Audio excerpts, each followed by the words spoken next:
তেওঁ বৰ্তমান সম্পাদক, লগতে গ্ৰাম্য পুথিভঁৰাল সন্থাৰ জিলাৰ তেখেত সহকাৰী সম্পাদক। আৰু একেবাৰে আমি সৰুকালৰ পৰাই বুলি ক'ব পাৰি আৰু সৰুকালৰ পৰাই আমি ভাই ভতিজাৰ দৰে একে বানপানীৰ সময়তো আশ্ৰয় লোৱা মানুহৰ দৰে একেখন ঘৰৰে ভাই ককা হিচাপে ভূপেন নাথৰ লগত আমি মিলি থাকোঁ। আৰু নগৈ মানুহখিনি আচলতে ক'বলৈ গ'লে মোৰ বেলেগ বেলেগ নালাগে। সেই গতিকে আজি ৰাতিপুৱা ফোন কৰিছে, ৰাতিপুৱা ফোন কৰোঁতে আহিছোঁ। ৰাতি যদিও টোপনি খতি খেলা ধূলা চাই, ফুটবল চাই 3:30 টোপনি খতি, ফোনটো পোৱাৰ লগে লগে যিটোৱে ফোন কৰিলে ছাৰ এনেকৈ তেনেকৈ হেৰি এটা হ'ব। আৰু এনেকুৱা সৃষ্টিশীল অনুষ্ঠানবিলাকত আচলতে উপস্থিত থাকি ভাল লাগে। মই এটা কথাই প্ৰথমতে ক'ব বিচাৰিছোঁ, এই ভাল কামবিলাকত প্ৰথমতে কিন্তু 2-এজন মানুহে কৰে। এই যে ইমান এটা মহান কাম পঢ়ুৱে আমাৰ সৰু সৰু ল'ৰা ছোৱালীবিলাকক প্ৰথমৰ শিক্ষা। আগতে আমি যেতিয়া LP স্কুলত পঢ়োঁ, মই অলপ পাতনি মেলিব বিচাৰিছোঁ, আমাক ছাৰবিলাকে কি কৈছে, পাঠ পঢ়া বুলি বস্তু এটা আছে, পাঠ পঢ়িবলৈ দিয়ে, নোৱাৰিলে টিকাই এখন কোবাই, সেইটো নিয়ম আছিলে। আকৌ চুটলিপি দিয়ে। আজিকালি চুটলিপিটো প্ৰায় উঠি যোৱাৰ নিচিনাই হয়।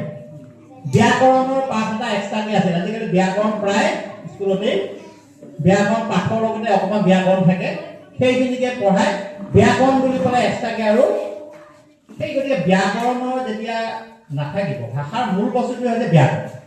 ব্যাকৰণ যদি নাথাকে, ল'ৰা ছোৱালীয়ে কেনেকৈ বস্তুবিলাক উচ্চাৰণ কেনেকৈ কৰিব, কি কৰিব, ব্যাকৰণৰ কথা কৈ জানিব। আৰু যাই হওক, এতিয়া মই মূল বিষয়লৈ আহিছোঁ। আজিৰ যিটো পঢ়ুৱৈ দিৱস, এনে এগৰাকী মহান ব্যক্তিৰ নামত নামাংকিত কৰা হৈছে পঢ়ুৱৈ দিৱসটো। তেওঁৰ নামটো শুনিলেই আচলতে আমাৰ আত্মাটোৱে তৃপ্তি পায়। তেখেত কিন্তু আমাৰ অসমতে জন্মগ্ৰহণ কৰিছে বা ভাৰতবৰ্ষৰ বিভিন্ন ঠাইতে আছে। তেখেতক কিন্তু অসম বা ভাৰততকৈ পৃথিৱীৰ বেলেগ দেশবিলাকেহে বেছিকৈ জানে। কৃষ্ণকান্ত সন্দিকৈ জাৰ্মানীত জানে, ইংলেণ্ডত জানে। কিহৰ কাৰণে জানে? কোনো মন্ত্ৰী MLA কাৰণে নাজানে। তেওঁ একদম বিদগ্ধ সংস্কৃতৰ পণ্ডিত। তেওঁ মাত্ৰ জীৱনত বহু সাধনা কৰি 3খন সংস্কৃত গ্ৰন্থ সংস্কৃতৰ পৰা অসমীয়ালৈ অনুবাদ কৰিছে, ইংৰাজীলৈ অনুবাদ কৰিছে। অসমীয়ালৈ নহয়, ইংৰাজীলৈ অনুবাদ কৰিছে। তাৰে প্ৰথমখন গ্ৰন্থ হ'ল শ্ৰীহৰ্ষৰ নৈষধ চৰিত, দ্বিতীয়খন গ্ৰন্থ হ'ল যশস্তিলক আৰু ভাৰতীয় সংস্কৃতি, আৰু তৃতীয়খন গ্ৰন্থ হ'ল প্ৰবৰ সেনৰ নৈষধ চৰিত। এই গ্ৰন্থকেইখন ইমান কঠিন গ্ৰন্থ,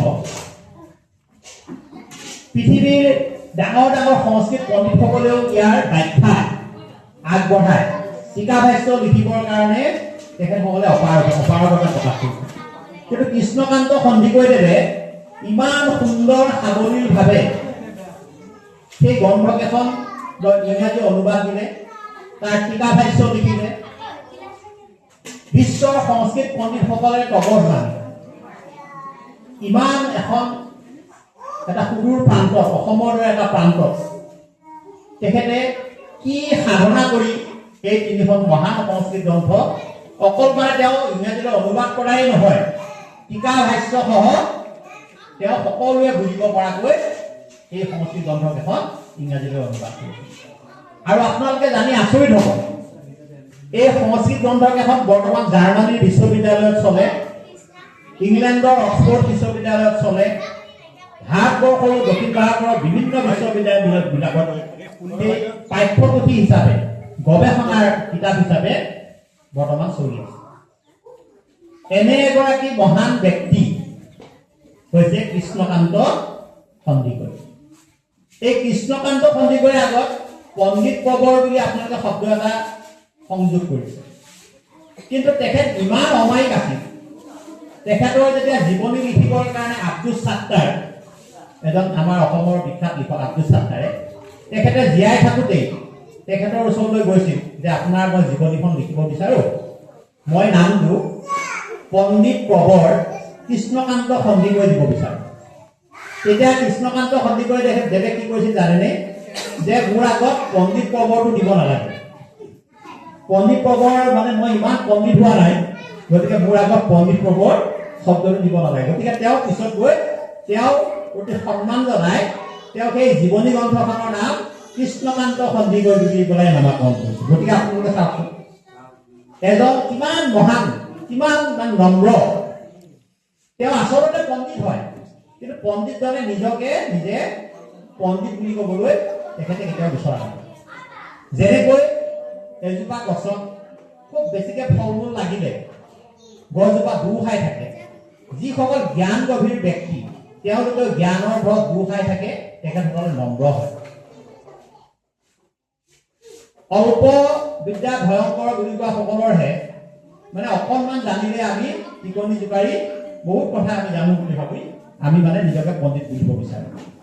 ইমান এগৰাকী মহান পণ্ডিত আছিল তেখেত। আৰু এই মহান পণ্ডিতগৰাকীৰ মই অকণমান তেওঁৰ সৰুকালটোৰ বিষয়ে ক'বলৈ বিচাৰিছোঁ, কাৰণ এজন ব্যক্তিৰ সৰুকাল বা পিতৃ মাতৃৰ বিষয়ে নাজানিলে তেওঁৰ ভৱিষ্যত জীৱনটোৰ বিষয়ে ধাৰণা কৰাত এটা জটিল দিন। তেওঁৰ জন্ম হৈছিলে আজি তাৰিখ 20 জুলাই তাৰিখ 1898 চনত যোৰহাটত তেওঁৰ জন্ম হৈছিলে, জন্মগ্ৰহণ কৰিছিলে তেওঁ। তেওঁৰ পিতৃৰ নাম আছিলে ৰাধাকান্ত সন্দিকৈ আৰু মাতৃৰ নাম আছিলে নাৰায়ণী সন্দিকৈ। এই ৰাধাকান্ত সন্দিকৈ এগৰাকী অত্যন্ত ব্যক্তি আৰু দানশীল ব্যক্তি আছিলে। তেওঁ অসমীয়া লোকসকলে আমাৰ অসমৰ সকলো মানুহে দানবীৰ বুলি জানে। তেওঁক দানবীৰ ৰাধাকান্ত সন্দিকৈ বুলি কয়। তেওঁ নিজে ৰেভিনিউ বিভাগত ৰাজহ বিভাগত চাকৰি কৰিছিল, এটা উচ্চপদস্থ চাকৰি ৰিটায়াৰ থাকিলে। কিন্তু সেই চাকৰিতে সন্তুষ্ট নহৈ তেখেতে চাহ বাগিচাৰ ব্যৱসায় কৰিছিল আৰু সেই চাহ বাগিচাৰ ব্যৱসায়ৰ দ্বাৰা চাকৰিৰ দ্বাৰা তেখেতে যথেষ্ট টকা পইচাৰ গৰাকী হৈছিল। আৰু এই টকা পইচাৰ গৰাকী হোৱাৰ পিছত তেখেতে অকল নিজেই উপভোগ নকৰি